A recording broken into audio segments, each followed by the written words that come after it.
Hello. Thank you. Hello. Today, this is Talk Shop, where we tell the truth and that the chips fall where they may. And the question we ask all the time, what time is it? It's nation time. Thank you. Nation time meaning that to say that the focus is on nation building. We'll be so openly, it's Ghana nation time. Whatever it is nation time. By the way, today on Talk Shop, I have two issues that we're going to talk about. Issue one, Cheddar on my mind. Cheddar has an anti manifesto, and I want to give you my reaction. So Cheddar on my mind is issue one. Issue two, elections on my mind. Let's take a short commercial break. When we come back, we'll delve straight into it. Cheddar on my mind. A quick editorial that I have to give you. When we come back and the shade color has changed, go and ask my editor why. I won't say anything. We'll be right back. Is it the luxurious rooms?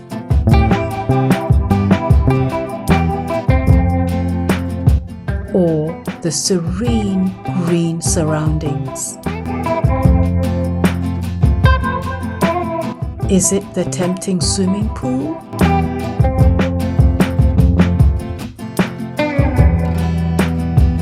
Or the classy conference room? Or the cute gift shop?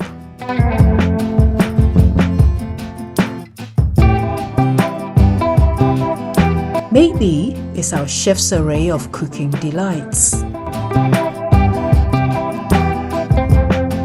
Whichever way, it's all about Cactus Creek.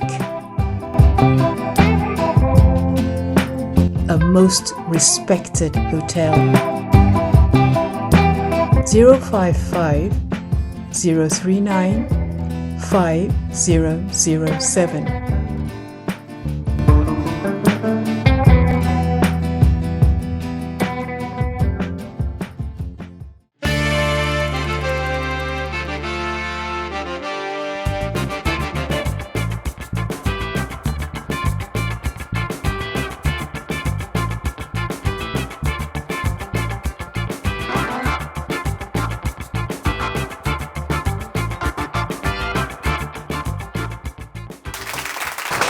We're back. Issue one, Cheddar on my mind. First of all, let me give a big up to my man, Cheddar. Should I say my man or my son? Well, small boy.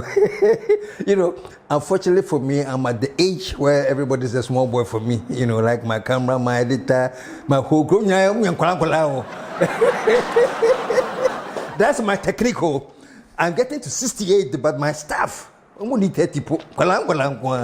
When they combine that youthful energy with gray hair wisdom, you get magic. So anyway,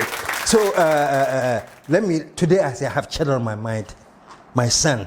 First of all, Cheddar launched the first virtual launch of a manifesto, virtual.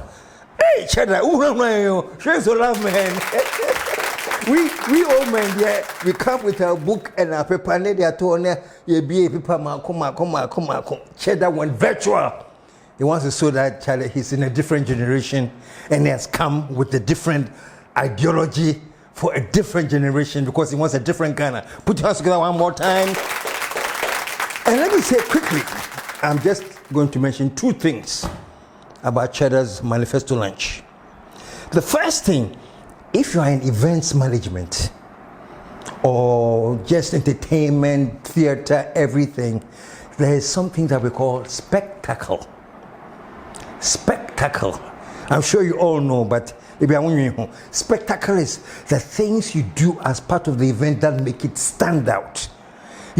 Like somebody's going to sing a song now, they descend from top of the stage, or not motorbike, so with smoke, a spectacle.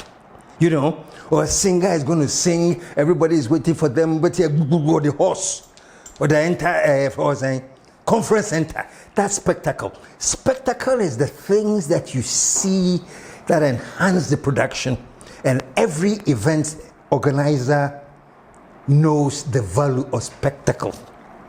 And let me say this, folks, concerning Cheddar's manifesto lunch. If you are talking about spectacle, I'll give Cheddar maybe 99%. It was solid, man.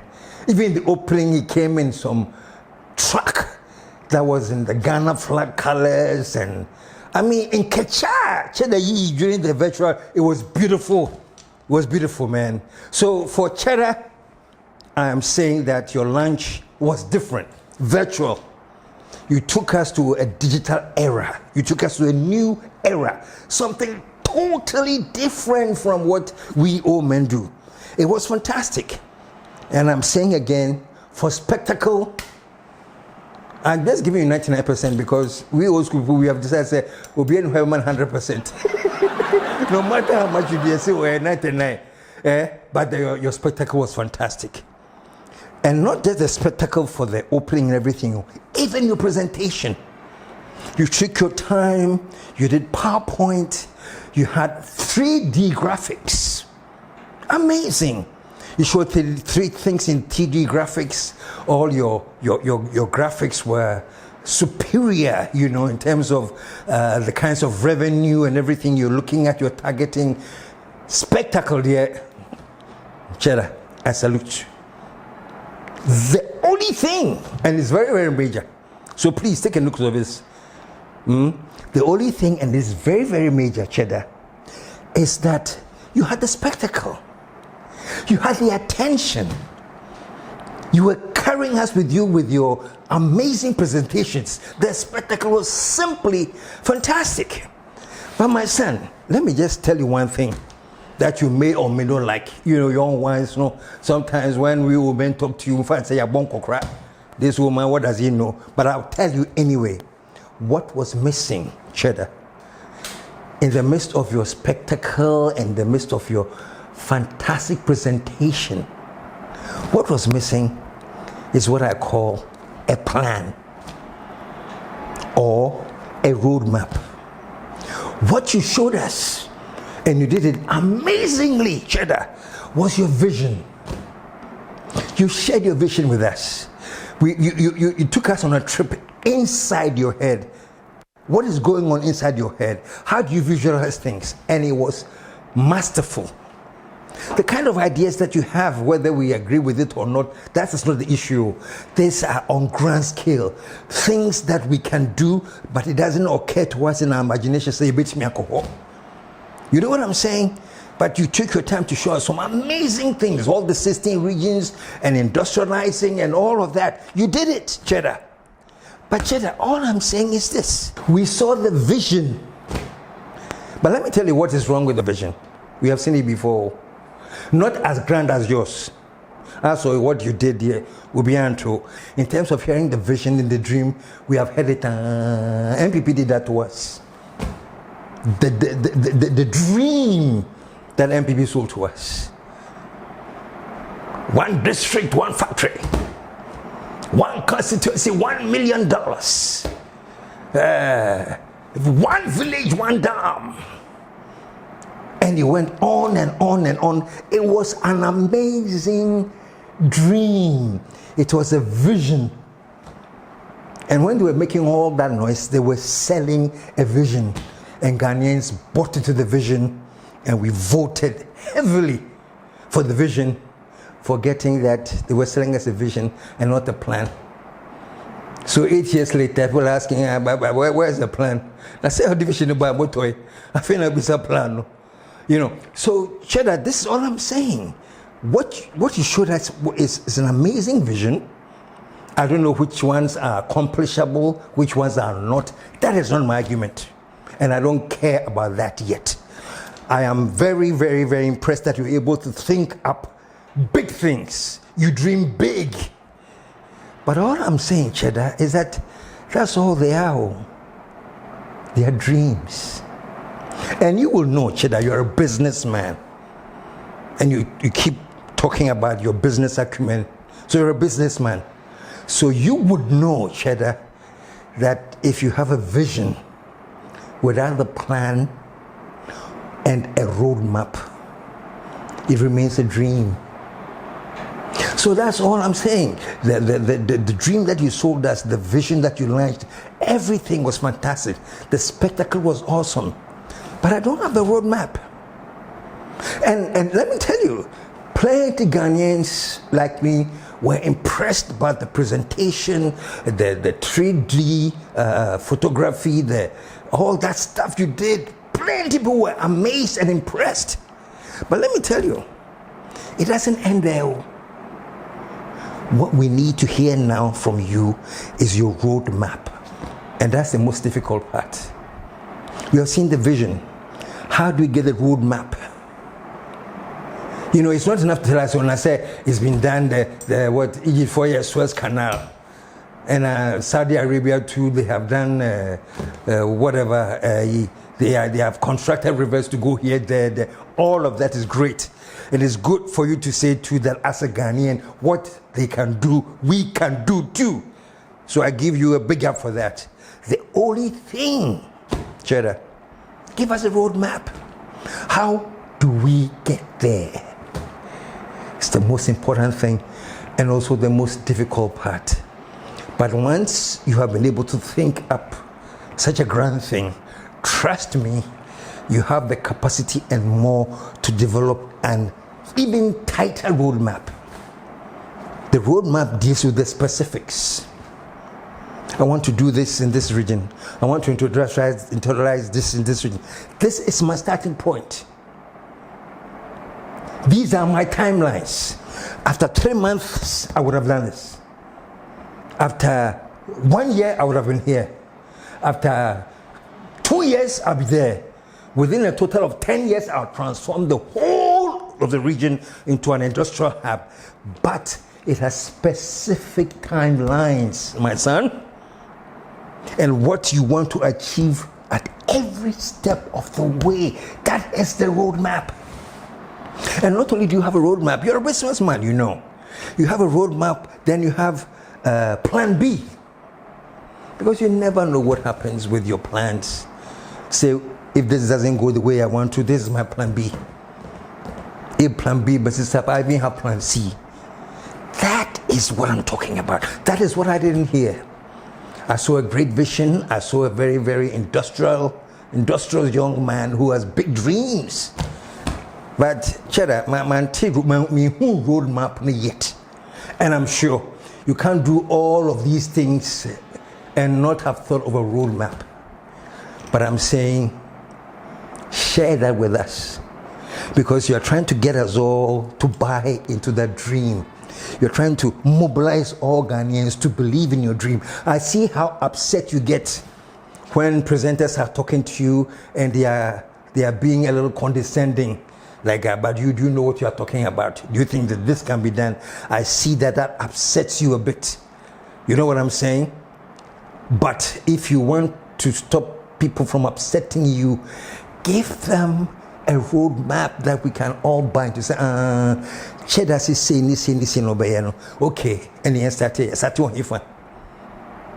months later, hey, this is how far we have gone. Hey, I can say, we have specific, measurable timelines. That is the magic of a roadmap. And plan B, plan C, if anything should go wrong, you know. Let me tell you 2 things that I've gathered from your interviews, because you don't come to my interview. My even when Abraham, now he says called Abraham Ben Cheddar Mebwa.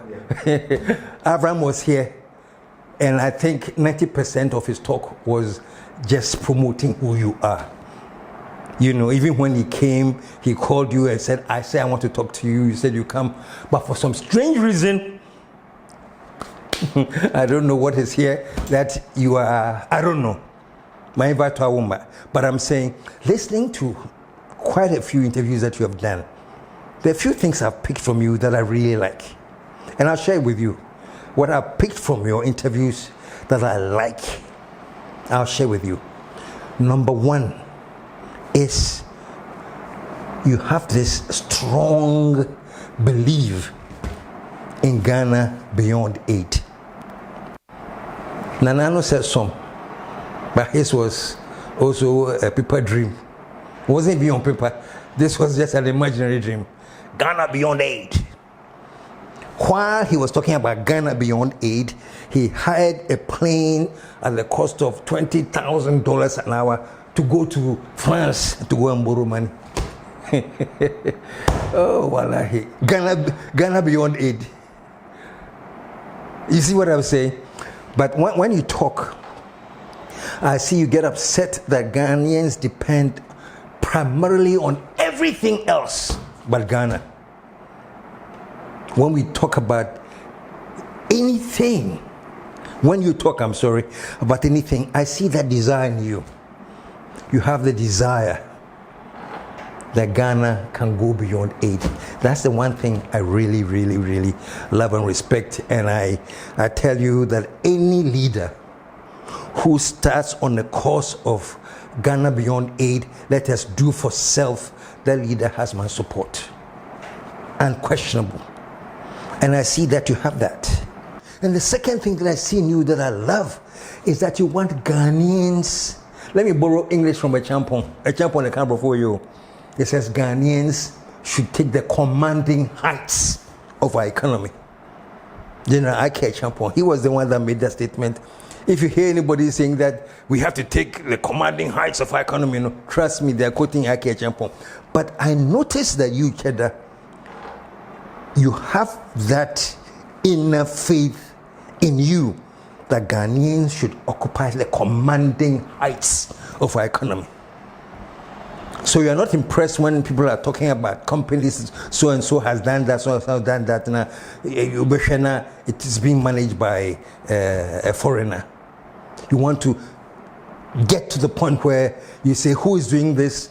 And go further realizing that it is being managed by a Ghanaian. So I see that in you too, that you want Ghanaians to take the commanding heights of our economy. So those are the two things I like about you, you know. You think beyond the aid, and you think that we should take the commanding heights of our economy. So these are two areas that you and I, we are in sync. The only thing that I think we haven't resolved yet is the roadmap. And I say that anybody who can present such a virtual presentation of their manifesto with all the graphics and everything definitely has a capacity to do a roadmap and everything, which I'm sure you have done. I mean, can't say on yet. Why do you But as an onlooker and somebody who listens to you, and me and many others, that is what we want to see. Otherwise, Cheddar, you slip to the very same behavior that you are trying to avoid. You say these old men, they are just one way, analog people, bam, bam, bam, bam, no finesse, analog. So you are going digital and you're doing it with finesse, but I'm telling you, if you don't develop, whether you do it digitally, whatever way you want to do it, if you don't develop a solid roadmap and a plan, all you have for us to see is the vision. Mensah, never, but I don't care about the vision. I want the accomplishments of the vision. You know what I'm saying? Okay, so that's it with my, I said I have Cheddar on my mind. Makan Wewe. So Cheddar, thank you. And I hope you pay attention to what I've said. Anyway, issue 2, Electoral Commission on my mind. Folks, check this out. The election is about within like 91 days away. Until we have just 3 months to go into another election. So of course, election on my mind. And here's a piece of advice that I want to put out there. Before I start this, Maminka, some little story to all of you guys, just so you understand something about the nature of the Ghanaian. This story is like a snapshot of how we are as a people. Quick story before I go on to Electoral Commission. The story is told of a man who joined the bus. And apparently this man is not that mentally sound. So when he sat on the bus, he put his leg across the aisle or bus. He put his leg across the aisle in the bus. And the thing is originally told in Twi. So let me give you the original in Twi, then I'll translate to English, So when he sat in the bus, he spread his leg in the aisle. And then he told the passenger sitting next to him,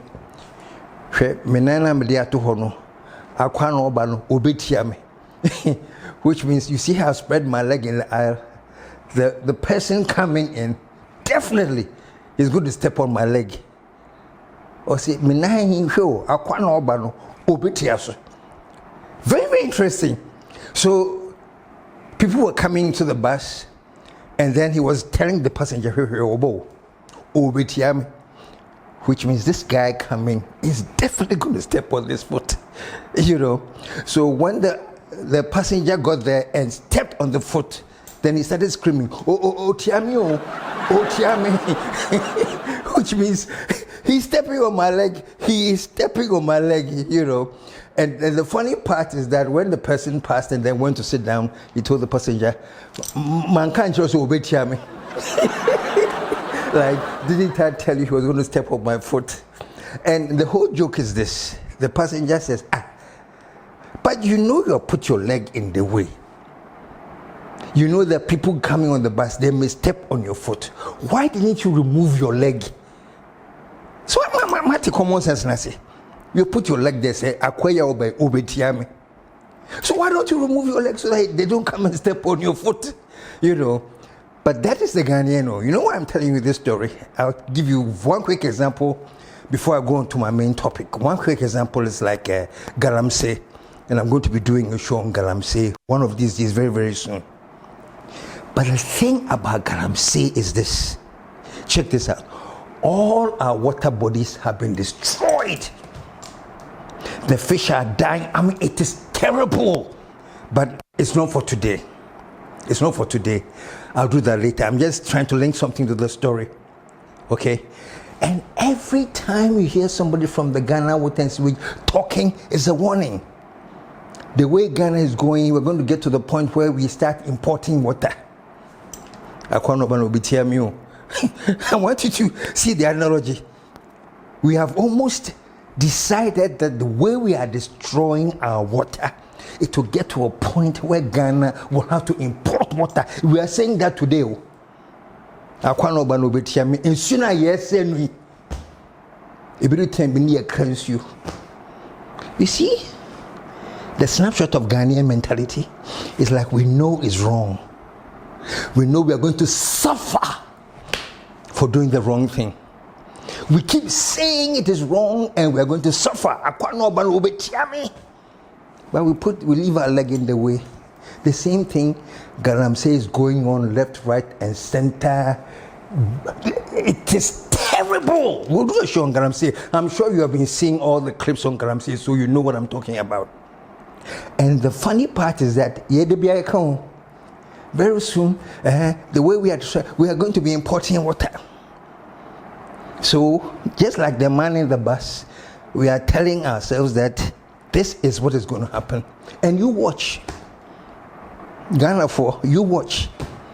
In the next few years, the water bodies will be so bad. Say, Ghana, if we don't import water, we can't drink. We'll kill our fish, we'll kill all the natural, we'll kill everything. Even our foodstuffs are being contaminated now. We see it all, but we are still continuing it. So that's just an example I wanted to use. I'll come to galamsey later. The same thing we are looking at with the Electoral Commission. So today, Electoral Commission, you are in my line of fire. The same thing. There are all these talk about the electoral, the register is a little tricky. People are talking about voters having been transferred without their knowledge. Take a look at this clip. What we have in hand today is the case that 2 polling stations in the Tamale South constituency and 1 in the Sanargo constituency, voters had turned out to respond to the invitation of the EC to check their names on the voter roll. only to be told that their votes have been transferred. These transfer of votes are unknown to the people. They did not consent to any transfer. They don't even know their way to Pusiga, let alone for anybody to transfer their vote to Pusiga. Ladies and gentlemen, from the analysis of the data collected from the 176 exhibition centers in the Ejumaku Enyam Esiam constituency, we observe that the total number of voters transferred into the constituency per their exhibition exercise has been unlawfully increased by 1,509. That is 1509. Folks, you saw this thing, man. These are two very, very, very, very, very alarming irregularities. Very, very alarming. Oh, by the way, this is all part of the 1 million ways you have to win. Easy, I beg. The ball is in your court. Do the needful. Trust me when I say the whole future of Ghana is in your hands. Do the right thing. And folks, this is just one of the examples. So, the people whose votes have been transferred through illegal means. And this is the one we know. How many people have suffered this that we probably don't know? And there are too many stories. And Pacho, Electoral Commission, I've seen that you have issued something about how the register is robust and everything is fine. We shouldn't worry about what anybody is saying. Thank you very much. We hope so. But this is what I'm saying. Too much. And there is the fear. It's not coming from you. It's coming from anybody that you talk to, that we may end up having an election based on a register that people are saying has very, very, very faulty elements. We are saying that now. The election is 3 months away. What can we do quickly within the next month to assure Ghanaians that everything has been done and we have a nice clean register, and no, all these talk about transfers and everything have been resolved. This BVD, SEM, everything. Let me tell you one quick thing before I continue this, folks. You know, it has been said, and we say that all the time, that there is nothing more dangerous to society than a person with nothing to lose. But you know, there is nothing more dangerous to society than a person with nothing to lose. I say even more dangerous than that, even more dangerous to society than a person with nothing to lose is those of us who have created a system whereby there are so many people in the system who think they have nothing to lose. Somebody's responsible for creating that system of people feeling so helpless, unemployment, say. But the thing I want to say is this, that it's been said and we know that nothing is more dangerous to society than somebody with nothing to lose. But let me tell you something, and I'm saying this in the context of our upcoming election within the next 3 months. Please, Electoral Commission and all the commissioners, pay attention. Let us do the right thing. Because if we don't do the right thing, listen to me, if we don't do the right thing, we're going to spark a very, very, very, very unnecessary period of civil strife in this country. This thing can be avoided. You see the story I told? Election be you. We have said it in advance and we keep saying it. But somehow, I'm sorry, there's this attitude. Those of you who do not know about, there's an attitude called the God complex. But your God as in God, complex, COMPLEX. You can check that now on Google or anything. If you have AI, just type in AI, what is God complex? And you see the explanation. It is when human beings, or some of us, evolve to the point where we feel that we are right by any means necessary. We know what is right, we do what is right, we feel almost infallible. A friend of God complex. In this era, when we are getting close to election, and you climb a platform and make a statement like this, take a look at this. Also telling them the NPP would not sacrifice this election on the altar of peace.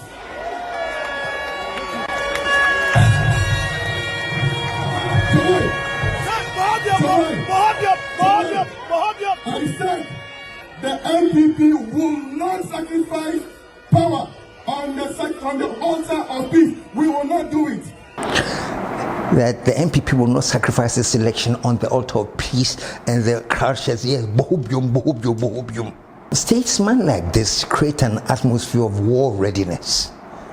We won't do this, and then the other party too will go and respond nastily, and then there's this thing nastily, and then the people get involved, and it all becomes one nasty thing. Please, we are suffering from the God complex. We think that we have reached the point that we can say anything that we want to say. You know, when Lord Acton says something, he says, power corrupts, and absolute power corrupts absolutely. We're thinking that the corruption means, the corrupt there means power will make you a corrupt person. No. Power corrupts simply means that power can corrupt your thinking. Power can give you the God complex. And we have it. If it wasn't the God complex, how can somebody stand on the platform and say, we have 1 million ways of winning the election? Power has corrupted their mind. They have developed a God complex. You know, it's not right. It's not right. So me, I'm saying, we are seeing things that you and I know, that unless we sit down as a nation looking for peace and craft and resolve all these things, I'm telling you, we'll see something on election day that none of us want. Listen, it's a very, very, very simple matter. We don't need a million ways to win any election.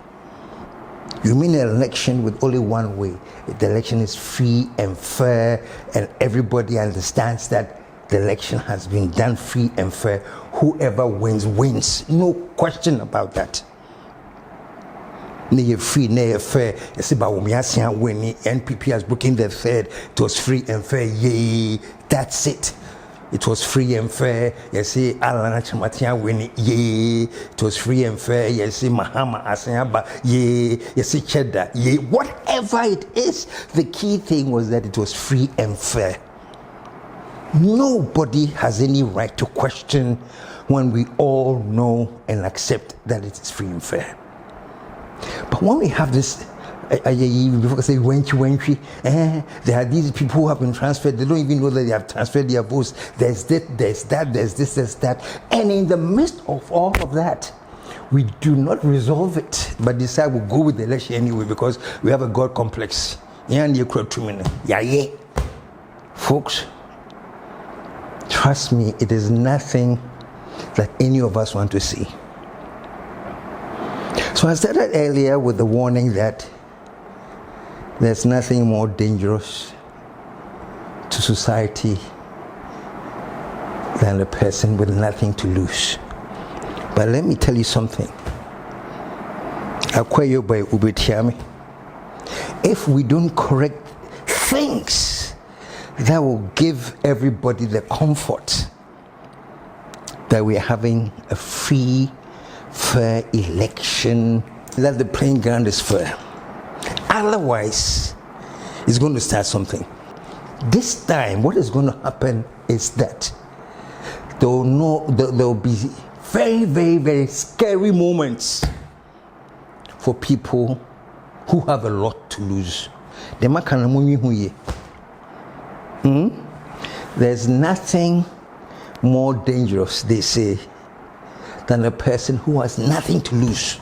Now they have nothing to lose. So people take that for granted. But I'm saying, if we make this mistake and don't correct things, and we use our God complex and say whatever it is, Debebamra, you have a million ways, we'll do what we can. This time, it's not that the people with nothing to lose are dangerous, but I'm telling all of us who think that we have something to lose, who think that we have something to protect, who think we have worked so hard and we have all these things and we must protect them. I'm telling you, those of us who think that we have a lot to lose are all at risk. I think my catch no. You can take it as the ramblings and rantings of KSM and forget it, because you have a God complex, because you have 1 million ways of winning, because nothing else matters because of your God complex. But Pacho, Mensah, fine, a friend is saying, beautiful woman. You and your associates at the Electoral Commission, you have Ghana's, if you will, Ghana's life in your hands. The power that has been entrusted to you is huge. I'm telling you, folks, the Electoral Commission, Mensah, you and your officers that the president has appointed, the power to hold this nation together is in your hands. You can tilt it in a way that there will be massive chaos, or you can do the right thing. And like I say, one is the right thing, and everybody knows that this was done right, no questions. But I beg you, answer all these questions that are coming in, address them seriously, and take my word. It's not a warning, it's not a prophet or doom, but if that we go into election with all these questions and all these unresolved issues, Jane Mensah, the power is in your hand, Lord. Which way are you going to tilt? Stick with your conscience, do the right thing. When the right thing is done, all of us will stand behind the decision that the right thing was done and the right decision has been made. All of us. Or all of me. Anyway, folks, that's it for this episode. I'll come back next time, and next time I have some more interesting things to talk about. But folks, we are within the next 90 days or 3 months now, we're going to have a major election. And trust me, we are at the tipping point. Jean and your associates, which way are we tilting? Anyway, this is KSM, and as I say all the time, truth crushed to earth shall rise again. What time is it, Jean Mensah? It is nation time. Save this nation. We'll be back.